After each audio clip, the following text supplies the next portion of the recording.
नमस्कार। आज काराकाट लोकसभा के चुनावी चकल्लस में हमारे साथ बात करने के लिए भारतीय जनता पार्टी के वरिष्ठ नेता और पूर्व विधायक राजेश्वर राज जी हैं, जो काराकाट से विधायक भी थे। हम इन्हीं से जानेंगे कि काराकाट का चुनावी समीकरण इस समय क्या कर रहा है। सबसे पहले विधायक जी, आपका स्वागत है। आपको और आपके तमाम सब्सक्राइबर को, दर्शकों को मैं जय श्री राम कहता हूँ। विधायक जी, और मोदी जी का भी जय श्री राम आपके चैनल के माध्यम से सभी को पहुंचा रहे हैं। विधायक जी, उपेंद्र कुशवाहा यहाँ से सांसद रह चुके हैं, मंत्री भी थे एनडीए सरकार में। आप उनका वो कौन सा कार्य है जिसको लेकर के वो जनता के बीच जाएंगे कि मैंने ये कार्य काराकाट लोकसभा में किया है, मुझे जनता सपोर्ट करे? जनता सांसद चुनती है और सांसद सरकार बनाते हैं। उपेंद्र कुशवाहा जी अगर यहाँ से प्रतिनिधि हुए तभी नरेंद्र मोदी जी आदरणीय देश के प्रधानमंत्री बने। और जब नरेंद्र मोदी जी प्रधानमंत्री बने तो सबसे पहले उन्होंने कहा कि यह सरकार गरीबों के प्रति समर्पित सरकार रहेगी, यह सरकार गरीबों के चरणों में समर्पित होगी। तभी जब यहाँ से उपेंद्र कुशवाहा जी बने और आदरणीय नरेंद्र भाई मोदी जी जो विश्व के नेता हैं, यशस्वी प्रधानमंत्री बने, तो आज गरीबों की जन कल्याण की हम बात कर रहे हैं। आज देश के 25 करोड़ लोग जब उपेंद्र कुशवाहा जी यहाँ से प्रतिनिधि बनते हैं और जब देश के यशस्वी प्रधान सेवक नरेंद्र भाई मोदी बनते हैं, तभी भारत से 25 करोड़ लोग गरीबी रेखा से ऊपर की ओर जाते हैं। यह विकास है। विधायक जी, आप विकास की बात कर रहे हैं। डालमिया नगर फैक्ट्री की वही स्थिति है, विक्रमगंज चीनी मिल की वही स्थिति है, बिस्कोमान की यही स्थिति है। तो आखिर विकास किस चीज को कहते हैं आप? आज अभी हमने कहा, मोदी जी भी कह रहे हैं कि अभी तो ये टेलर है, काम समर अभी बाकी है। अभी तो जो व्यवस्था गड़बड़ थी, जिस व्यवस्था की बात मैं याद दिलाना चाहता हूँ, इंडी गठबंधन के नेता आज नहीं है इस धरती पर। राजीव गांधी जी जब देश के प्रधानमंत्री हुआ करते थे तो कहते थे कि दिल्ली से जब 100 पैसा चलता है तो गरीबों के घर तक 15 पैसा चलता था। उन्होंने इस व्यवस्था की बात की थी। और आज देश के प्रधानमंत्री जी, ये बिगड़ी व्यवस्था थी, अभी देश को पटरी पर लाने का काम हो रहा है 10 वर्षों में।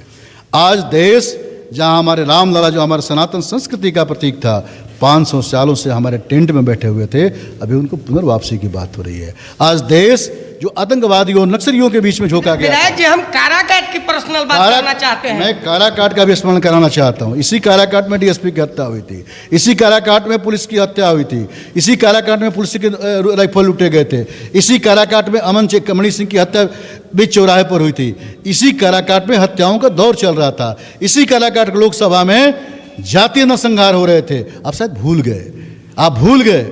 और जब से नरेंद्र भाई मोदी बने तब से कहाँ गए नक्सलवादी गतिविधि करने वाले, कहाँ गए डीएसपी की हत्या करने वाले हत्यारे, कहाँ घूम दिखाई दे रहे हैं कहीं क्या? कहाँ गए 370 कश्मीर में खून की नदी बहाने वाले, कहाँ गए जातीय नरसंहार करने वाले, कहाँ गए सांप्रदायिक सौहार्द बिगाड़ने वाले? आज अमन चैन है समाज में, सब लोग एक साथ, चाहे वो गरीब हो, किसान हो, महिला हो, मजदूर हो, सब आज एक साथ हमारे रह रहे हैं। यही तो मोदी जी की पहचान है। आप अमन चैन की बात कर रहे हैं, डीएसपी की हत्या की बात कर रहे हैं, लेकिन इसी काराकाट लोकसभा में डालमिया नगर फैक्ट्री भी है, इसी काराकाट लोकसभा में चीनी मिल भी अवस्थित है, इसी काराकाट लोकसभा में बिस्कोमान भी अवस्थित है। उसकी आप क्यों नहीं बात कर रहे हैं? मैं कह रहा विकास क्यों नहीं? मैं तो हमने कहा ना कि अभी बच्चा जन्मते नहीं बन जाता है। हमने कहा कि अभी तो 10 साल हो गए। 10 साल बहुत, 14 से लेकर के आप 24 तक शासन जहाँ 70 सालों में कुछ नहीं कर सके, 10 साल में अपेक्षा करते हैं। इसका मतलब आप पिछली सरकार का गिनाएंगे? मैं गिनाता तो फिर आपको जनता क्यों मत दी? नहीं, मैंने किया। मैंने प्रधान सेवक के नाते हमारे देश के प्रधानमंत्री ने सेवा किया है, सेवा किया है। इस काराकाट में भी जो शेष काम बचे हैं, डालमिया नगर का चाहे मामला हो या बिस्कोमान का मामला हो या चीनी मिल के मामले हैं, तमाम ये काम होंगे। बिहार में कहीं ना कहीं बिहार हमारा छूता रहा है। बिहार में मैं आपके चैनल के माध्यम से आग्रह करना चाहता हूँ, अब मुझे सरकार में पूर्ण बहुमत दो। बिहार में हम नहीं पूर्ण बहुमत की सरकार में रहे, हम हमेशा दूसरे स्थान पर रहे, इसलिए बिहार में आज थोड़ी बहुत दिक्कतें हैं। मैं आग्रह करना चाहता हूँ आपके चैनल के माध्यम से कि बिहार की जनता में डबल इंजन की सरकार यहाँ बनाए। देखिए उत्तर प्रदेश में, आज उत्तर प्रदेश में डबल इंजन की सरकार चल रही है। आज मध्य प्रदेश को देखिए, जहाँ भी पूर्ण गवर्नमेंट की, पूर्ण बहुमत की सरकार हमारी भारतीय जनता पार्टी की है, नरेंद्र भाई मोदी के नेतृत्व में डबल इंजन की सरकार कैसे चल रही है।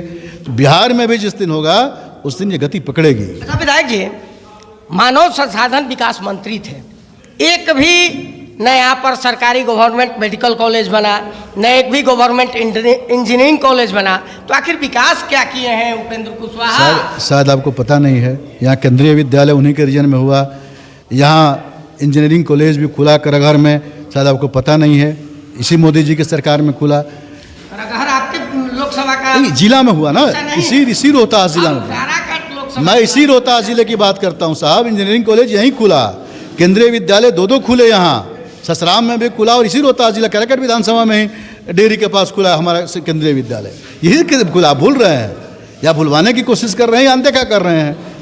इसी सरकार में बना है, इसी सरकार। इसका मतलब जनता आपको सपोर्ट करेगी?